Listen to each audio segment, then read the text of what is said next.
This is Thoughts Become Things. With each episode, we'll help you reach the highest creative potential that God has for you. With your host, a teacher, life coach, a dream coach, and motivational speaker, Jeremy Lopez.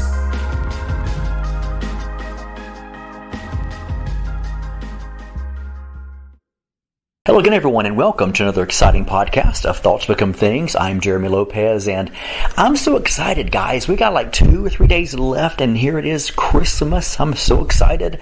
Any day now, we're going to be right there at Christmas time, so I'm so excited. I was raised in a great family that loved Christmas, and yes, we know the meaning of Christmas is Jesus, but you know what? We also loved all the glitz and the glamour. We love the trees. We love the decorations, the lights. We love the Santa Claus, the stockings. We love it all, because we just love this holiday. And if you're like me, it's just a wonderful time of the year. Just such a wonderful time of the year.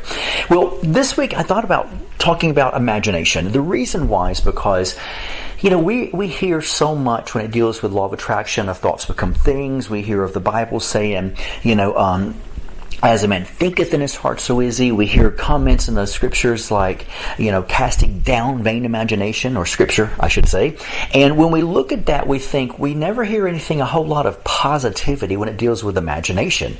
But we're always focusing on casting down that bad imagination. Well, folks, imagination truly is a God-given gift. It's a powerful gift. It's a wonderful thing because we can imagine. And if you think about it, everything we see and touch and feel was created by an imagination, whether it was God's imagination or man's imagination. I mean, if you think of all the technology, everything from stereos to chairs to houses to lamps to cars to diamonds to jackets to shirts to socks. I mean, we could beds. I mean, on and on and on. All of these things. We could sit here, folks, for days upon days of all the things that man's created, and every bit of it came from the imagination of someone's mind. And I love that because it really gives us this amazing place to say, what if? And I wanted to talk today about what if, because I wanted to be able to stir up your imagination. As a kid, you might have been that person where your parents really encouraged you to dream and dream and dream and dream and imagine. Or maybe you were that kid that grew up where in a household where maybe your family didn't want you to. Hey, grow up. Quit putting on that cape. You're not Superman. Hey, quit doing that. You're going to fly.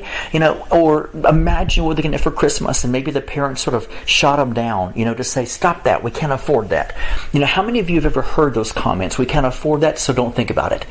Don't imagine that. You'll never do it.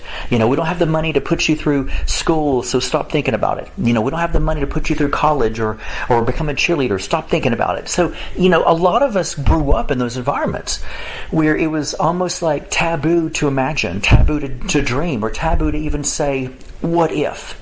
But today, if I could, I want to spark that imagination. Hey, what better time of the year than to spark the imagination of your thoughts, of your what ifs. And I want you today to take time between right now and, let's say, a couple of weeks from now, the first of the year, 2022. And I want you to say every morning, what if? What if I owned my own business? What if I had money? What would I do with it? What if I had that new car? What if I had an amazing ministry that I could bless people with? What if I had this? The idea for each one of you is I want you to be on an assignment for every single day for the next couple of weeks to say, what if? And imagine as if you had that thing you're looking for. Imagine if you were that person that said, hey, you know what? I've never truly trusted people. What if today was the day I learned to trust people? What if today was the day that I quit judging people? What if today was the day that I learned to love people that loved me, but also people who didn't like me? I want you every day for the next couple of weeks to be that what if person, because what I want you to do is this, folks. I want you to say, what if, and then I want you to put your dream behind it. It doesn't matter if it's something spiritual. It doesn't matter if it's something soulishly. It doesn't matter if it's something, let's say, naturally. The idea for you, in fact, I would encourage each one of you to pick 3 things. Spiritually, you could say, hey, what if I knew the whole Bible back to back? Hey, that's possible. Hey, emotionally, soulishly, which is what? The mind, will, and the emotions. Hey, what if I could learn to tame my emotions to not be angry when someone despitefully uses me? Hey, what if, naturally now, what if I had $5,000 that I could maybe spend to be able to help these children that have nothing down the street? I want you to pick every day 3 things. What if? And I want you to pick 3 things, and one of them is going to be spiritually, one of them is going to be soulishly, and one of them is going to be naturally. Now, many of you might say to yourself, gosh, I would rack my brain thinking what I could, what if spiritually, or what if naturally, or what if even soulishly with my emotions. That's a good thing. Rack your brains out. I mean, start thinking. The best thing that I feel like that God's ever given us as a human being is a powerful mind to be able to sit here and recalculate and think and restructure and recalculate and think and rethink. And if we didn't like something, just keep on thinking about it. And if you want to be able to think about something deeper, we put our thoughts into it and we just think in deep thoughts. The idea for each one of you is to learn to train yourself to let yourself experience the freedom of thinking again, the freedom of what if, the freedom of I could, the freedom of I can, the freedom of I will. Those comments, those sayings are some of the most powerful words in this universe, because we have to begin to understand, even the Bible backs it up when it says, I can do all things through Christ. Greater is He that is in me. Think about these first couple of words here. Greater is He that is in me. You think of these positive words of greater, stronger, I can, I will. When you learn to live a lifestyle of those type of positive, powerful words, I am going to do this. I shall do this. I will accomplish this. What happens is you begin to set your future into a jump start that really pushes you into fulfilling every desire and every dream you've ever thought of, that you knew that God has promised you in your life. The greatest thing I've ever done in my life is look back on things that I knew were promised to me. I knew that I could accomplish. I knew that it was in my heart that God put it there that I could do and I could accomplish and I could achieve. And guess what, folks? I can honestly say in my life I have achieved most things in my life that I knew God promised me. Most things in my life that I imagined. Most things that were in my heart that I said, you know what?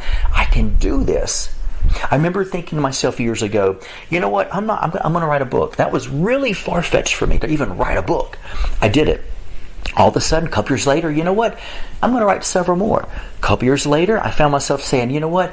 I'm going to write 50 books. That's right, I'm going to write 50 books. And I remember some people on my staff were like, that's a lot of books. Guess what, folks? I'm up to 84 books right now. I have written 84 books right now. That's amazing. And you know why? Because I sat here and I said, what if I could do that? Wait a minute. My what if is going to turn eventually into I will do this. I am a successful author. I am a spokesperson. I am a humanitarian. And what happens is I start taking on the form of these I ams. One of the greatest things we could ever do is speak I am over our life and then watch as God begins to metamorphosize us into that powerful statement of I am. When we say I am a businessman, that I am, notice how the word I am is God's name. We begin to take on the persona of the Creator to be able to be creative. When we say, I am a businessman, all of a sudden everything in the fibers of our being, our molecular structure begins to shift to fulfill that I amness. And all of a sudden, you begin to wake up one day and say, I think different, I see different. All of a sudden, I just start thinking about wanting to study more. All of a sudden, I become so like this geek about wanting to study business all the time. I want to be able to dive into motivational speakers' books and start learning more. And all of a sudden, guess what? The hunger in you begins to develop because you've learned at that moment, I am what I said I would become. And I'm becoming it right now. When you begin to set your face before an I am, and you set your face before what if, and you set your face before I shall, what happens is you make a powerful, godly judgment in a good way that says, this is how I am going to turn out. And all of a sudden, everything within you bows to that I am statement. Because there's nothing in life worse than someone saying, I don't know. I guess maybe we'll just see what happens when we get there. Or maybe, you know what, I will never be able to do that. Or it's going to take a lot for me to ever accomplish this thing to do. Because the moment you say any of those statements, you push yourself back. And your mind all of a sudden sees it as far. It sees that promise as being far away. It sees everything that your spirit man would like to accomplish, and your mind just pushes it all away to say, oh, it's a lot of work to get there.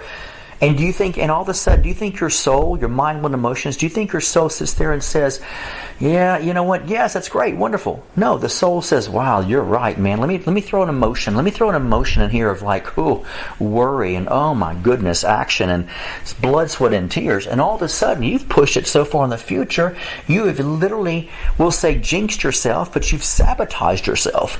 And knowing how hard now it's going to be for you to reverse that curse, because you have literally put yourself in a place where it's never going to happen, because you see between the beginning, the starting line, to the finish line, you see nothing but hard work, hard labor. It's exhausting, frustrating, worrying. I don't have time for this. And you let all these things pile up in the middle between the starting line and the finish line. And so guess what? You're never going to accomplish it. And even if you start accomplishing it, all of a sudden, you have set before your face work, labor, hard manual, exhaustion, tired, sleepiness, waking up early to be able to accomplish these things, staying up late to accomplish these things. And your soul is like, no way, Jose, not for me. I'm not going to do that. And you don't. But when you begin to say, you know what? I am going to do this. I can do this. That's right, I can do this. And you don't allow the work that's involved to automatically be at the starting line of your life. Now, when you get halfway there, is there going to be some work involved? Absolutely there will. But you know what? It won't be as hard as you thought, because you will grow along the way. You'll learn along the way. You will stretch along the way. You will expand along the way. So hard work can either be a bombshell thrown at you and it's like, wow, this is overwhelming. Or you can begin to say, you know what? I will adapt to my everyday life that will get me to the place of what I've decreed and declared as my I am future. And so what happens is, all of a sudden, day by day, a little bit here and a little bit there will be, set before your face, and you'll just adapt to it, and you'll adapt to it. It's the same thing as taking a fish, which my family has a huge koi pond, and we have about 37 to 40 gorgeous, huge, massive koi fish, which are basically, they're fish, which are probably about $10,000 worth, because we've raised them for so long. My household has, and we just love them. Feed them every day, watch them swim in all their beautiful colors and stuff. But you take a fish, you can't just throw it into a pond. You have to put it, let's say, in a bag, take a little bit of that water and acclimate it into the water they're used to, put it in the bag, you set it down in the pond, and what happens is that pond water begins to slowly either cool down or heat up the bag of the water the fish is used to being in the environment, and it slowly begins to turn the temperature in that bag the same temperature of the pond, to where the fish can automatically acclimate to that same temperature the pond is in.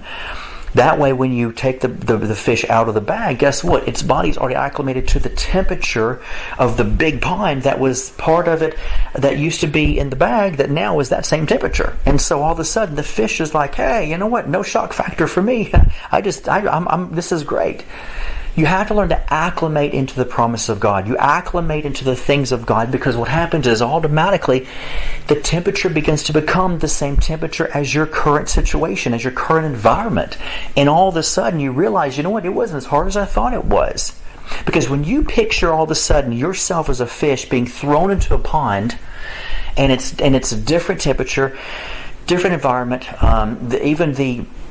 let's say, for example, even as far as chemicals or whatever is in that pond is now automatically becoming a shock to you, then you know what's going to happen? You're going to have a shock factor of hard work and labor ahead of you, more or less than finding yourself decreeing and declaring and just slowly adapting to a new environment, a new change, letting it become the new normal, and you just acclimate to that, guess what? There wasn't a whole lot of labor to it. Now, sometimes there might be a little bit of, blood, sweat, and tears, but it won't be that bad because you've allowed yourself and your body and your soul and your spirit to acclimate to what you know is becoming of you. And when that happens, guess what? You wake up one day and you're saying, wow, you know what? I am a businessman. I mean, it wasn't even by faith for me. I am a businessman, because everything begins to be pushed in your lap. I love this, because when you begin to think about attraction and you begin to know what you are and know what you're becoming, because you know you already are it inside of you, and as you acclimate to it, one day at a time, things will be attracted to you, and you'll receive this tool, you'll receive that learning knowledge, you'll receive this thing that you need for your business. Next day you'll get a business license. The next day somebody will buy you a birthday gift, and it'll happen to be something that'll be for your future business. And all of a sudden, when you wake up, you finally have everything you need, because everything will be attracted to you because you saw yourself as being that thing that you knew you become. That's how life really works. When anytime you put your face in a situation at the beginning of the starting line, and you throw yourself into everything that you need for your business, everything you're going to have to do for this ministry, everything you're going to be able to, oh my goodness, then what happens is you are creating a hard world for yourself.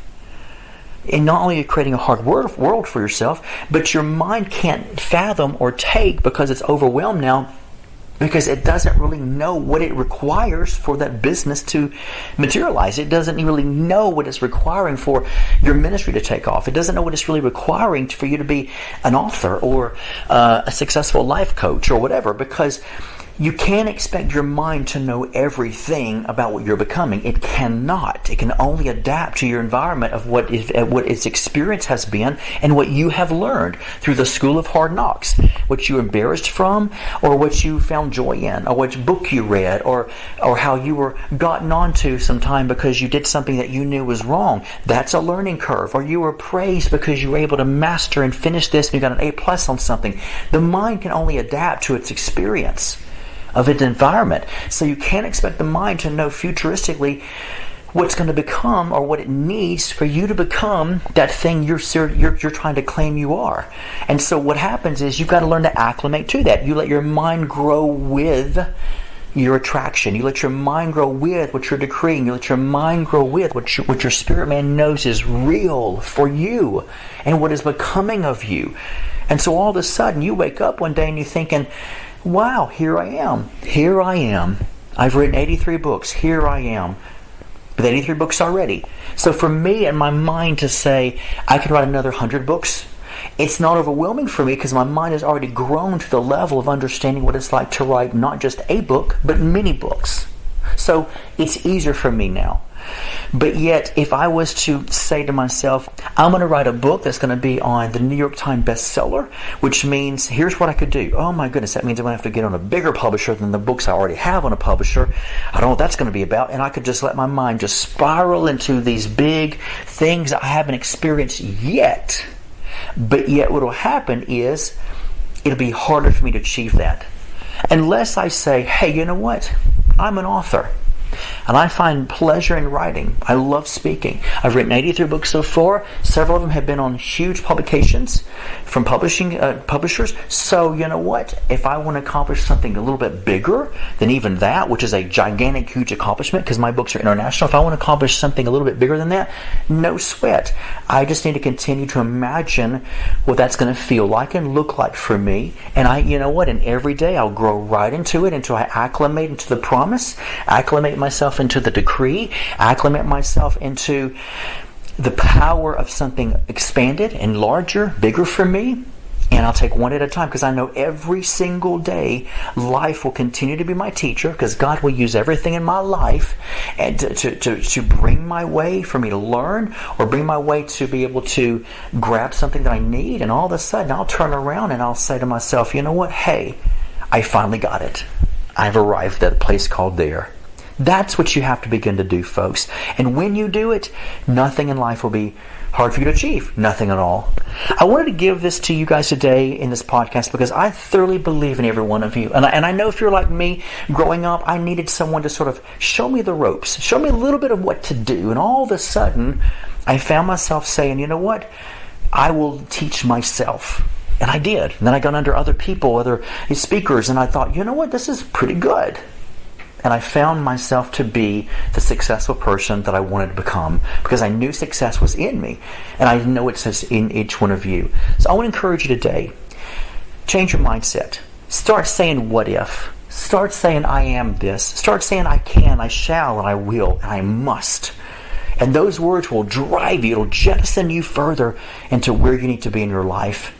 And remember, every day will unfold to you. Every day will unfold of bits and pieces of revelation, bits and pieces of learning curves, bits and pieces of having the tools you need for your business or whatever it is you're looking for.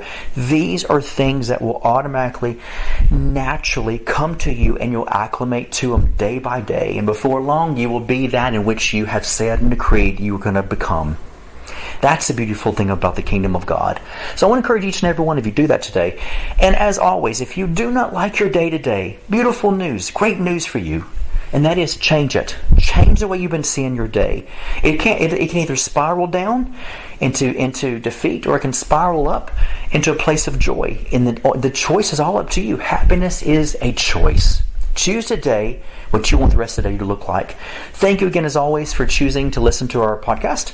We always encourage you to go to our website, identitynetwork.net. I have, as you know, 83 books so far. I have 14 courses, amazing courses you can get certified in. It'll help you to train your brain. It'll teach you how to be a leader. It'll teach you how to become a business owner. These are dynamic courses that will teach you and help you to be what it is you're wanting to become. Check it out. Contact our customer service if you have any questions. Have a blessed, wonderful day. This has been the Thoughts Become Things podcast with Jeremy Lopez, helping you reach your highest creative potential that God has for you. For more episodes, products, and information on Jeremy, visit www.identitynetwork.net.